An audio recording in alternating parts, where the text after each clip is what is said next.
Now, you wanted to get back to the issue of the psychiatrists, yes. and let me, if I may, by way of introduction to that, I did not interrupt you before, but you were talking about the use of psychiatry in Nazi Germany, the use of psychiatry in the Soviet Union. Yes.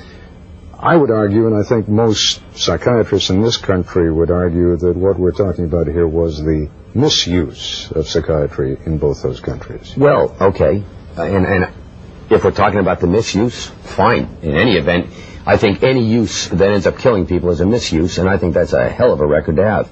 But let me get back to where I was, because it does tie in.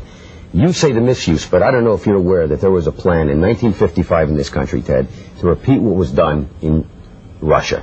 There was going to be a Siberia, USA set up on 1 million acres in Alaska to send mental patients. They were going to lessen the commitment laws. You could basically get into an argument with somebody and be sent up there. This sounds very odd. Nobody's ever heard about it. That's in no small part thanks to the Church of Scientology. I must say, though, when that bill was killed in Congress, the war was on with psychiatry, where they declared war on us. And I want you to understand something. Let me just ask you to be specific on that. You were talking about a bill having been brought into Congress for the setting aside of 1 million acres in Alaska. You got it. For people... Send mental health patients. Who was the sponsor of that? I'm sure we're going to... Well, I have a copy of it, and if you want it, I can give it to you. All of these documents were made available to Forrest. If they're not on here, I don't know why, but I do have them, and I will make it available to you. Was that bill ever voted on? Did it ever come out of committee? Oh, yes. It was a major flap for the psychiatrists when it got voted down. Because then the slogan around the country began Siberia, USA, and it was really the first time that psychiatry had been denigrated publicly, that they weren't the science that they had been promoting themselves to be. And they took it upon themselves then to start dealing with anybody who would oppose them. They definitely saw Dianetics and Scientology as opposing them, not only in terms of their brutal treatments, such as electric shock and prefrontal lobotomy, which are specific things that we're against, but also for the fact of the people that were going to Dianetics and Scientology and not there. They went to the Food and Drug Administration.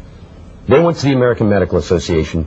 They arranged an informant to go into our headquarters here in Washington, D.C., and infiltrate the organization over the next 5 years. I have documents on this, too. They wanted to get somebody in the church to recommend medical treatment. Couldn't get them to do it. Walk in and say, I want to be cured medically. People wouldn't do it. They finally went so far as getting the head of the D.C. the moral department of the D.C. police to send his daughter in as an informant, pregnant, to get an abortion, to ask the church to do it. A frame job. The church didn't go for it. They did then raid the church. When you say they, you're talking about who now? I am talking, this is the APA, AMA, Food and Drug Administration.